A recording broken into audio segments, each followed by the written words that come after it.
জয় শ্রী রাধা মাধব। সকল ভক্তের চরণে শত সহস্র কোটি প্রণাম। আশা করি সকলেই ভালো আছেন, সুস্থ আছেন। আজ আমি শ্রীমদ্ ভগবদ গীতার নবম অধ্যায় রাজগুহ্য যোগ ১৯ নং শ্লোক থেকে আলোচনা করছি। গুরুতম জ্ঞান প্রদান করা হয়েছে এই অধ্যায়ে। ভগবান শ্রীকৃষ্ণ বলেছেন, ভক্তির মধ্য দিয়েই ভগবান শ্রীকৃষ্ণের শরণাগতি হওয়া এই জড়জাগতিক মোহবন্ধন থেকে মুক্ত হওয়ার একমাত্র পথ। তিনি এই জগতের সৃষ্টিকর্তা, তাই তিনিই সকলের গতি, কর্তা, প্রভু, আশ্রয়, স্থিতি, নাশ এবং অব্যয় বীজ। ভগবান শ্রীকৃষ্ণ শ্রীমদ্ ভগবদ গীতায় বলেছেন, তপাম্য হয়ং মহং বর্ষং নিঘ্নি নামি সৃজামি চ অমৃতং চৈব মৃত্যুস্য সদসচ্চা হয়ম অর্জুনা। হে অর্জুন, আমি তাপ প্রদান করি এবং আমি বৃষ্টি আকর্ষণ ও বর্ষণ করি। আমি অমৃত, আমি মৃত্যু, জড় ও চেতন উভয়ই আমার মধ্যে স্থিত। শ্রীকৃষ্ণ তার বিবিধ শক্তি, বিদ্যুৎ ও সূর্যের মধ্য দিয়ে তাপ ও আলোক বিকিরণ করেন। তিনি গ্রীষ্ম ঋতুতে বর্ষাকে ধরে রাখেন, আবার বর্ষা ঋতুতে অবিরাম প্রবল বর্ষণ করেন। ভগবান শ্রীকৃষ্ণ 7 দিন গিরি গোবর্ধন পর্বতকে কনিষ্ঠ আঙ্গুলে ধরে রেখেছিলেন এবং তিনি ব্রজবাসীদের রক্ষা করেছিলেন। তার পিতা নন্দরাজকে ইন্দ্রের পূজা থেকে বিরত রেখেছিলেন এবং তিনি লীলা প্রদর্শন করে দেখিয়েছিলেন যে এই পৃথিবীতে বৃষ্টি বর্ষণের জন্য ইন্দ্র পূজার কোনো প্রয়োজন নেই, কারণ ভগবান শ্রীকৃষ্ণের ইচ্ছাতেই এই পৃথিবীতে ঋতু পরিবর্তন আদি সমস্ত কিছুই ঘটে চলেছে। এই জড়জগৎ এবং জীবজগৎ তারই সৃষ্টি, তাই সর্বকিছুতেই তিনি অবস্থান করে আছেন। তাই গিরি গোবর্ধন পূজা করলে, অর্থাৎ ভগবান শ্রীকৃষ্ণের শরণে আশ্রয় নিলে সমস্ত উদ্দেশ্য সাধিত হবে। ভগবান শ্রীকৃষ্ণ ব্রজবাসীদের বুঝিয়েছেন এবং তার পিতা নন্দ মহারাজকেও এটা বুঝিয়েছেন যে তার ইচ্ছাতেই এই জগতের সমস্ত কিছু ঘটছে। এখানে ভগবদ গীতাতে তাই ভগবান শ্রীকৃষ্ণ বলেছেন, তিনি অবিরাম প্রবল বর্ষণ করেন। ভগবানের শক্তি অনন্ত শক্তি, তিনি আমাদের বাঁচিয়ে রাখেন। তিনি অন্তে মৃত্যুরূপে আমাদের সামনে উপস্থিত হন। যেহেতু এই জীব জগৎ তিনি সৃষ্টি করেছেন, তাই তিনি আমাদের ধরে রেখেছেন। যেহেতু জড় ও চেতন উভয় শ্রীকৃষ্ণ, তাই সমস্ত জড় উপাদানের সংগ্রহিত বিশাল বিশ্বরূপও শ্রীকৃষ্ণ। তার মুরলীধর দ্বিভুজ শ্যাম সুন্দর রূপে তার যে বৃন্দাবন লীলা, সেটি তার স্বরূপের লীলা। ত্রৈবিদ্যমাং সোমপাপুত পাপা যজ্ঞৈরিষ্টা স্বর্গতিং প্রার্থয়ন্তে তে পুণ্যময় সাধ্য সুরেন্দ্র লোকম অশ্নন্তি দিব্যান দেবী দেবভোগান। ত্রিদেবগণ ত্রিদেবগণ অর্থাৎ যারা ঋক, সাম, যজু নামক 3টি বেদকে অধ্যয়ন করেছেন, তারা যজ্ঞ অনুষ্ঠান দ্বারা ভগবানের আরাধনা পূর্বক যজ্ঞ অবশিষ্ট সোমরস পান করে পাপ মুক্ত হন এবং স্বর্গে গমন প্রার্থনা করেন। তারা পুণ্যকর্মের ফলস্বরূপ ইন্দ্রলোককে গমন করেন এবং সেখানে স্বর্গসুখ উপভোগ করেন।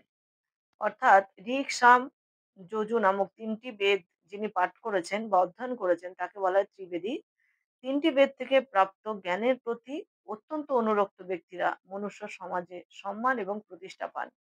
শ্রীকৃষ্ণ বলেছেন যে তিনি ত্রিবেদীদের পরম লক্ষ্য। ত্রিবেদী শ্রীকৃষ্ণের শ্রী চরণারবিন্দে যদি শরণাগত হন এবং তার প্রীতি উৎপাদনের জন্য বিশুদ্ধ ভক্তিযোগে নিয়োজিত থাকেন, তিনি ভগবান শ্রীকৃষ্ণের কৃপা অবশ্যই লাভ করবেন। ভক্তিযোগ শুরু হয় হরে কৃষ্ণ মহামন্ত্র কীর্তন এবং সেই সঙ্গে কৃষ্ণ তত্ত্ব জানার প্রচেষ্টা করার মধ্য দিয়ে। কিন্তু শুধুমাত্র যদি আনুষ্ঠানিকভাবে বেদ অধ্যয়ন করা হয়, তাহলে তারা ইন্দ্র, চন্দ্র আদি দেবতার উদ্দেশ্যে যজ্ঞ করার প্রতি অধিক আগ্রহী হয়, কারণ তারা জাগতিক সুখ লাভের প্রত্যাশী হয়ে তারা দেবদেবতার পুজো করে।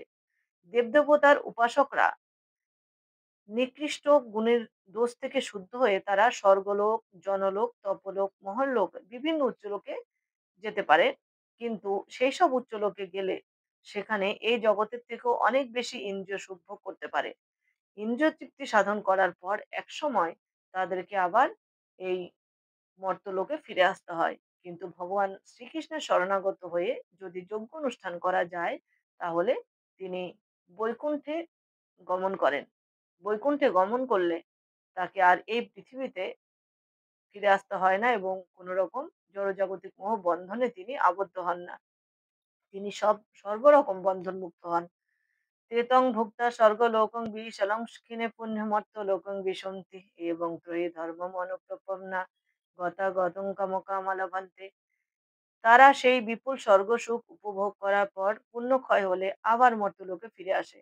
এভাবে ত্রিবেদোক্ত ধর্মের অনুষ্ঠান করে ইন্দ্রিয় সুখভোগের আকাঙ্ক্ষী মানুষেরা সংসারে শুধুমাত্র বারবার জন্ম ও মৃত্যু লাভ করে। অর্থাৎ ভগবান শ্রীকৃষ্ণ বলেছেন যে বিভিন্ন দেবদেবতার পূজা করলে দেবদেবতাকে সন্তুষ্টি করার মধ্য দিয়ে এই জগতের থেকেও লক্ষ লক্ষ গুণ বেশি ইন্দ্রিয় সুখ উপভোগ করা যায় সেই সব দেবদেবতাদের লোকে উন্নীত হয়ে। যেমন স্বর্গলোক, জনলোক, মহরলোক, তপলোক, চন্দ্রলোক, বিভিন্ন লোক রয়েছে দেবদেবতাদের, সেই সব লোকে পৌঁছানো যায় যজ্ঞ অনুষ্ঠানের মধ্য দিয়ে। কিন্তু সেই সব লোকে পৌঁছালে এই জগতের থেকেও লক্ষ গুণ বেশি ইন্দ্রিয় সুখ ভোগ করা যায়। তবে সেই সুখ ভোগ করার পর পুণ্যক্ষয় যখন হবে তখন তাকে আবার এই পৃথিবীতে অবতরণ করতে হবে। অর্থাৎ মর্তে বিভিন্ন জীবদেহের মধ্য দিয়ে জন্মগ্রহণ করতে হবে। আবার জড়জাগতিক মোহবন্ধনে তিনি আবদ্ধ হয়ে পড়বেন। অর্থাৎ তার আত্মার মুক্তি ঘটবে না। তাই ইন্দ্রিয় সুখভোগের আকাঙ্ক্ষী মানুষেরা সংসারে শুধু বারবার জন্ম এবং মৃত্যু লাভ করে থাকেন। ঈশ্বরের পাদপদ্মে তার কোনো স্থান হয় না। তাই ভগবান বলেছেন, যেখানে একবার ফিরে গেলে আর নিম্নে গমন করতে হয় না, সেখানে ফিরে যাওয়াটাই মনুষ্য জীবনের একমাত্র উদ্দেশ্য হওয়া উচিত। সব থেকে উচ্চ লোক হচ্ছে বৈকুণ্ঠ লোক, ভগবান শ্রীকৃষ্ণের ধাম, গোলক ধাম, যেখানে পৌঁছালে আর নিম্নে গমন হয় না। নাগরদোলায় উঠলে যেমন উচ্চ স্থানে যাওয়া যায়, আবার নিম্নে গমন, এই উচ্চ নিম্ন গমনাগমনের মধ্য দিয়েই এক দিব্য আনন্দের অনুভূতি পাওয়া যায়। অবশেষে তাকে আবার নাগরদোলা থেকে অবতরণ করতে হয় পৃথিবীর মাটিতে। ঠিক তেমনি বিভিন্ন লোকে গমনাগমন করলে জন্ম মৃত্যুর মধ্য দিয়ে তাকে এই পৃথিবীতে আবার কর্মফল ভোগের জন্য আবর্তিত হতে হবে। ভগবান শ্রীকৃষ্ণের শরণাগত হয়ে ভগবান শ্রীকৃষ্ণের সেবা পূজার মধ্য দিয়ে সহজ নাম সংকীর্তন যোগ্য করার মধ্য দিয়ে জীবন অতিবাহিত করলে তাহলে অতি সহজেই উচ্চ লোক, ভগবান শ্রীকৃষ্ণের লোক, গোলক বৃন্দাবন কিংবা বৈকুণ্ঠ লোকে তার গমন ঘটবে। তখন আর তাকে নিম্নে অর্থাৎ এই পৃথিবীতে আর আসতে হবে না। সেই চিন্ময় জগতে সে উন্নীত হবে এবং পরম সুখে সেখানে বিরাজ করবেন। অনন্যশ্চিন্তয়ন্ত মাং যে জনা পর্যুপাসতে তেষাং নিত্যাভিযুক্তানাং যোগক্ষেমপহমহম। অনন্য চিন্তে আমার চিন্তায় মগ্ন হয়ে পরিপূর্ণ ভক্তি সহকারে যারা সর্বদাই আমার উপাসনা করেন তাদের সমস্ত অপ্রাপ্ত বস্তু আমি বহন করে আনি এবং তাদের প্রাপ্ত বস্তুর সংরক্ষণ করি। অর্থাৎ যিনি এক মুহূর্তের জন্য ভগবান শ্রীকৃষ্ণকে ভুলে থাকতে পারেন না, সর্বদাই ভগবান শ্রীকৃষ্ণের শ্রীচরণে আত্মসমর্পণ করে ভগবান শ্রীকৃষ্ণের নাম গান উপাসনার মধ্য দিয়ে দিন অতিবাহিত করেন, তিনি শ্রবণ কীর্তন স্মরণ বন্দন অর্চন পাদসেবন দাস্য সখ্য এবং আত্মনিবেদনের দ্বারা নববিধা ভক্তি পরায়ণ হয়ে 24 ঘন্টা শ্রীকৃষ্ণের স্মরণ ছাড়া অন্য কিছুই করেন না। ভগবান সেই রকম ভক্তকে কখনো ছেড়ে থাকতে পারেন না, তিনি সর্বদাই ভক্তের সাথে থাকেন। অর্থাৎ ভগবানের চিন্তায় যিনি মগ্ন হয়ে ভক্তি সহকারে সর্বদাই ভগবানের উপাসনা করেন তাদের সমস্ত অপ্রাপ্ত বস্তু তিনি বহন করেন এবং প্রাপ্ত বস্তুর সংরক্ষণ ভগবান শ্রীকৃষ্ণ নিজেই করেন। ভক্তির ক্রিয়া পরম মঙ্গলময়, পরমার্থিক শক্তি সম্পন্ন ভক্তি, যেটা মানুষকে আত্ম উপলব্ধিতে সাহায্য করে। ভগবান শুদ্ধ ভক্তের প্রতি পরম কৃপা বর্ষণ করেন। একজন শুদ্ধ ভক্ত নববিধা ভক্তি প্রণালীর দ্বারা যদি ভগবানের নাম গান স্মরণ মরণ এবং কীর্তনের মধ্য দিয়ে জীবন অতিবাহিত করে, সে শুদ্ধ ভক্তে পরিণত হয় এবং ভগবানের পরম গতি লাভ করতে পারে। যে হয় অন্য দেবতা ভক্ত যন্ত্র শ্রদ্ধায়ান নিহিতা তেহপি মামে বা কুন্তেয় যজন্ত বিধি পূর্বকম। হে কুন্তেয়, যারা অন্য দেবতাদের ভক্ত এবং শ্রদ্ধা সহকারে তাদের পূজা করে প্রকৃতপক্ষে তারা অবিধিপূর্বক আমারই পূজা করে থাকে। অর্থাৎ ভগবান শ্রীকৃষ্ণ বলেছেন যে যারা দেবতাদের উপাসনা করে তারা অল্প বুদ্ধিসম্পন্ন। যদিও এই ধরনের উপাসনা পরোক্ষভাবে আমারই উপাসনা। কারণ সমস্ত দেব-দেবতারাই ভগবান শ্রীকৃষ্ণেরই অংশ। তাই বলা যায় যে কেউ যদি গাছের গোড়ায় জল দেওয়ার পরিবর্তে ডালপালায় জল দিতে থাকে, তবে সেটি সে করে যথেষ্ট জ্ঞানের অভাবে করতে থাকে। কারণ যদি গাছের গোড়ায় জল দেওয়া যায় তাহলে আর ডালপালায় জল দিতে হয় না। তাই ভগবান শ্রীকৃষ্ণের শরণাগত হয়ে ভগবান শ্রীকৃষ্ণের সেবার মধ্য দিয়ে যদি জীবন অতিবাহিত করা যায়, আর কোনো দেব-দেবতার পুজো করতে প্রয়োজন হয় না। কারণ দেব-দেবতার পুজো করলে সাময়িক সুখলাভ হতে পারে, স্থায়ী সুখলাভ হয় একমাত্র ভগবান শ্রীকৃষ্ণের আরাধনার মধ্য দিয়ে। অহং হি সর্বযজ্ঞানাং ভোক্তা চ প্রভুরেব চ ন তু ভিজানন্তি তত্ত্বে ন তো চ্যবন্তি তে। আমি সমস্ত যজ্ঞের ভোক্তা ও প্রভু, কিন্তু যারা আমার চিন্ময় স্বরূপ জানে না তারা অধঃপতিত হয়। এখানে বলা হয়েছে যে বেদে সমস্ত রকম যজ্ঞ করার বিধান রয়েছে, কিন্তু যজ্ঞের যথার্থ উদ্দেশ্য পরমেশ্বর ভগবানের সন্তুষ্টি বিধান করা। যজ্ঞ শব্দের অর্থ হচ্ছে বিষ্ণু। ভগবান বিষ্ণুকে সন্তুষ্টি করার জন্যই যজ্ঞ অনুষ্ঠান করা হয়। কারণ সমস্ত যজ্ঞের ভোক্তা হচ্ছেন ভগবান শ্রী বিষ্ণু।